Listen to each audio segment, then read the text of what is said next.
In this video, we're going to do some derivation and studying of the formulas that relate molar mass to mass and number of moles and number of particles. In the last video, we saw how to calculate the molar mass. And so just very quickly before we go back to the note to the handout, let's take a look at these questions here. So if you have 1 mole, a 1 mole sample is silver and a 1 mole sample is silver chloride, what do they have in common? So think about this before you reveal the answer, or before I reveal the answer. They're both 1 mole, which basically means that there's 6.02 times 10 to the power of 23, 6.02 times 10 to the power of 23 molecules or particles of each. So there's 6.02 times 10 to the power of 23 silver atoms, and there's 6.02 times 10 to the power of 23 silver chlorides. But which one has a greater mass? And so silver by itself, if you had 1 silver, unless you had 1 silver chloride, let's say that was possible, well, silver chloride is silver and chlorine together. So that would be heavier than just silver by itself.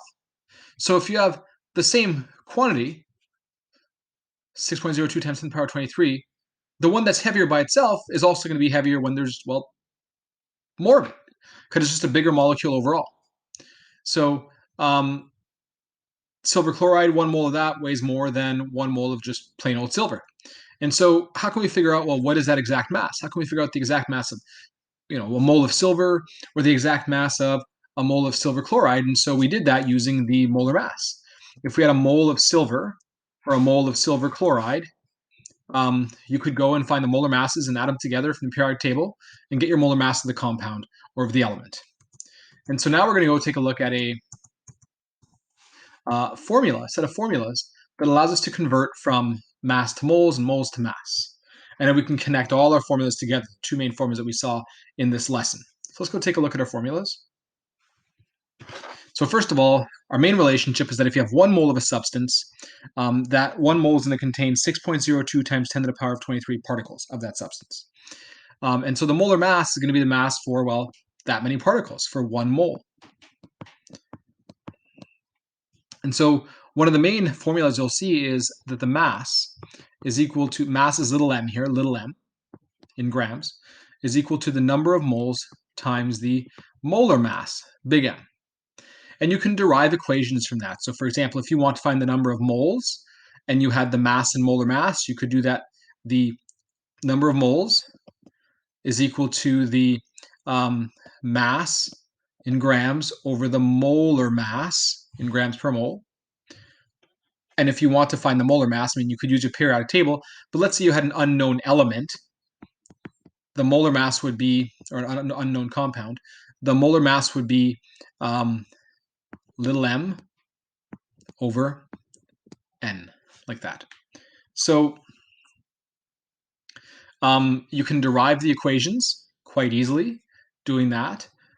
And you can convert between those quantities. So if you had the number of moles, you could use your molar mass to find the mass. And if you had your mass, you could use the molar mass to find the number of moles. And you can actually connect all the formulas that we saw. So the other formula we saw previously was when you had the number of particles.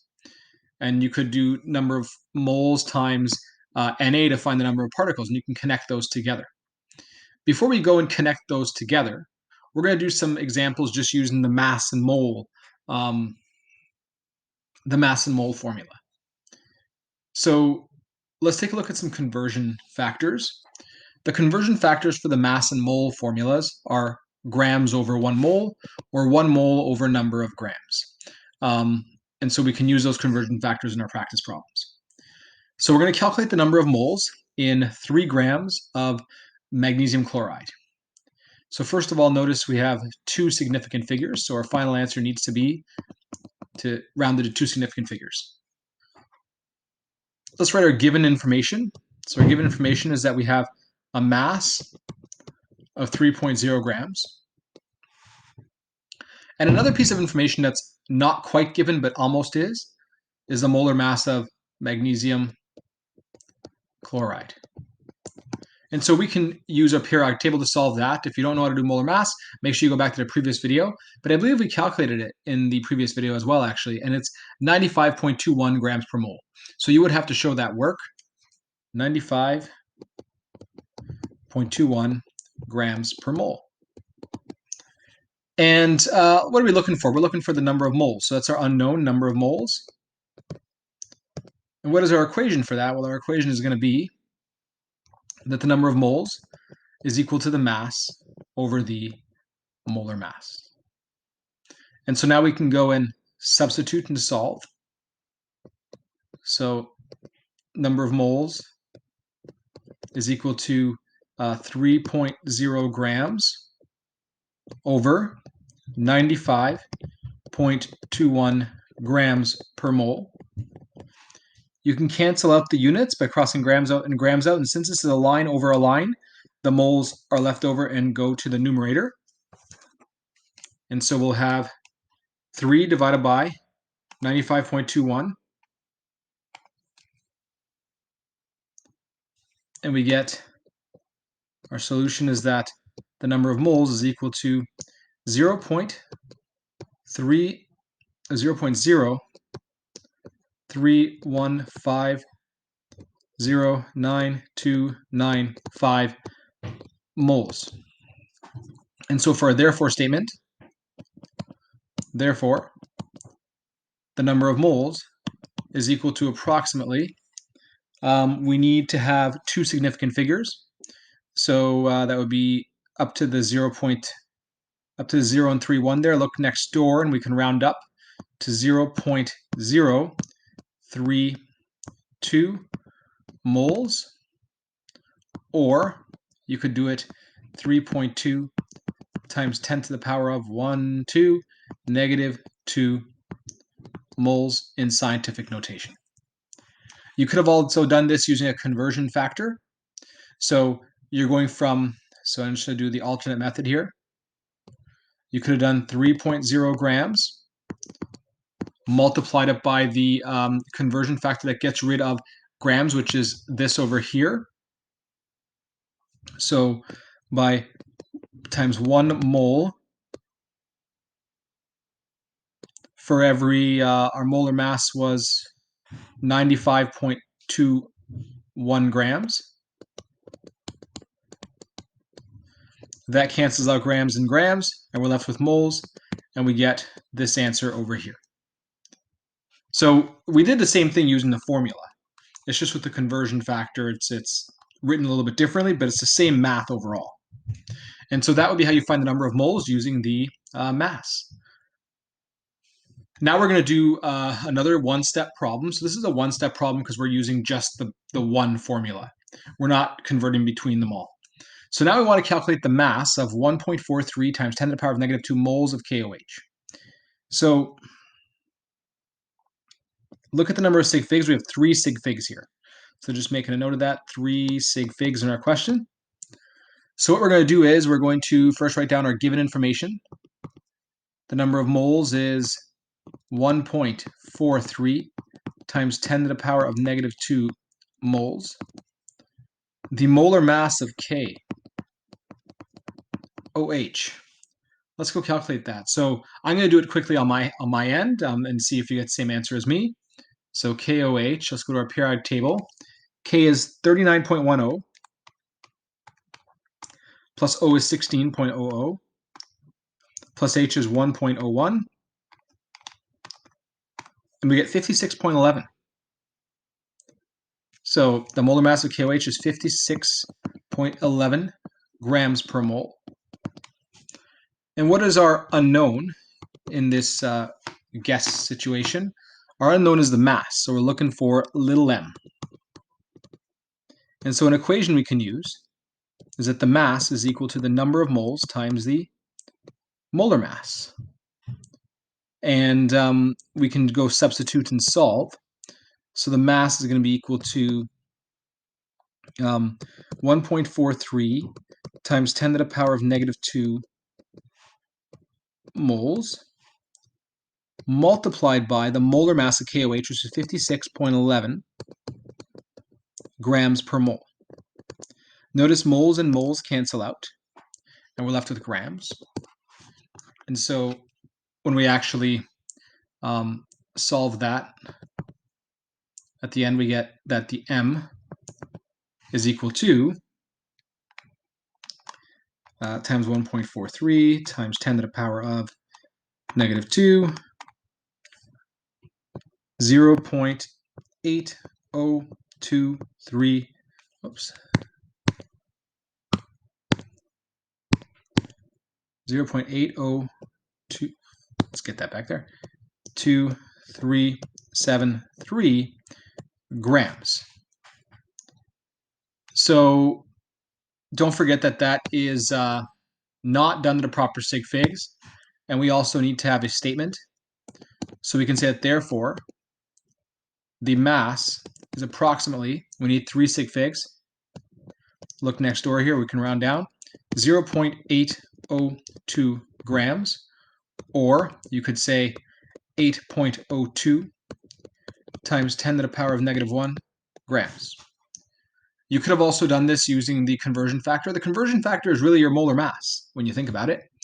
So you could have just done, I'm just doing the alternate method here, the mass, so we'll take our number of moles, which is 1.43 times 10 to the power of negative 2 moles, times the molar mass version that gives us a cancellation. So I think we want the 56.11 grams on top, and then the 1 mole at the bottom, because that will cancel out the moles.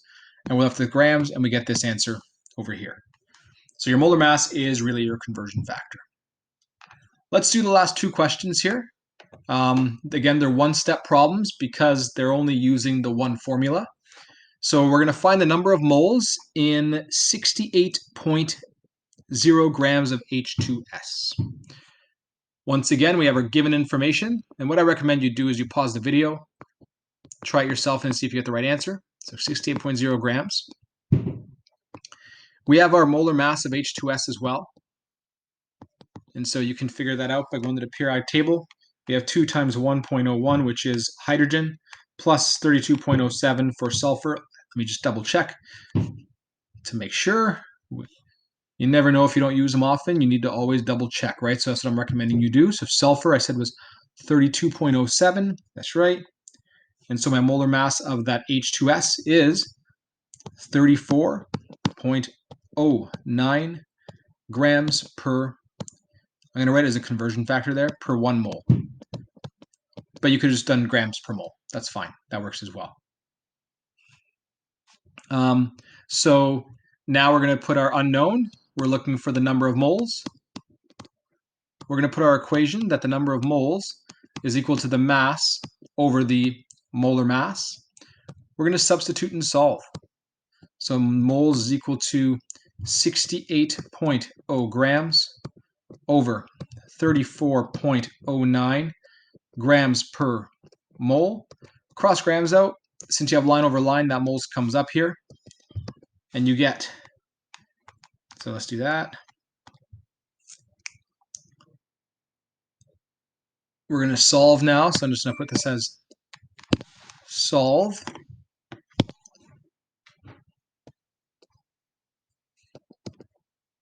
So N is equal to 1.994719859 moles. Now you won't leave that.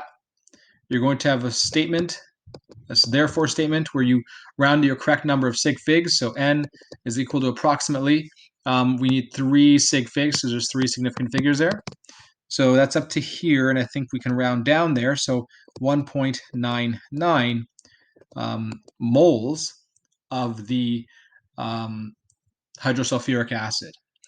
You could have also done the conversion factor method where you just do your, so I'm just going to do this alternate method here, 68 grams times, place your grams at the bottom to get rid of grams, so 34.09 grams there, cross that out. You're just doing 68 divided by 34.09, and you're left with moles, and you get the same answer as you would over here. So let's do the last problem together, and you can try it on your own first to check to make sure you have the right answer. So we're going to do the guess method again. You'll notice that this time we only have 2 significant figures. 2 significant figures in our question given to us. We're going to have our guess method. So what's given to us? We have our mass, 25 grams. We also have our molar mass, and this is why it's important to have done well in Unit 2, or to at least make sure you review Unit 2 and Unit 1. Well, mostly Unit 2 for naming and writing formulas for compounds. Calcium oxide is CaO. So molar mass calcium oxide, if we go back to our periodic table, I believe oxygen is 16, and then calcium is 40.01. Let's go double check to make sure that that's the correct decimal places they use. So, sorry, 40.08. Okay, 40.08. So 16 and 40.08. Let's add those together. We get 56.08. 08, and that's grams per mole, per 1 mole. And so now our unknown is our number of moles. Our equation when we're finding the number of moles is number of moles is equals to mass over molar mass.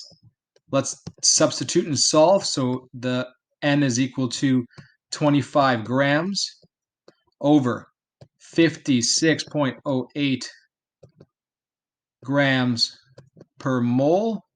Cross out grams, moles is line over line, comes on top there. And so our solution is that the number of moles is equal to 25 divided by that answer, 0.445791726 moles. And we know that we have to write a statement, so therefore the number of moles is approximately equal to, and we're going to do that to the number of sig figs, that's 2 sig figs. So we're going to be over here, and if we look next door, we're going to keep it at 0.44 moles because it's even already. So 0.44 moles, there's our final answer. And as usual, you could have just done conversion factors where you could have just taken your mass, so your 25 grams. So let's do the alternate method here.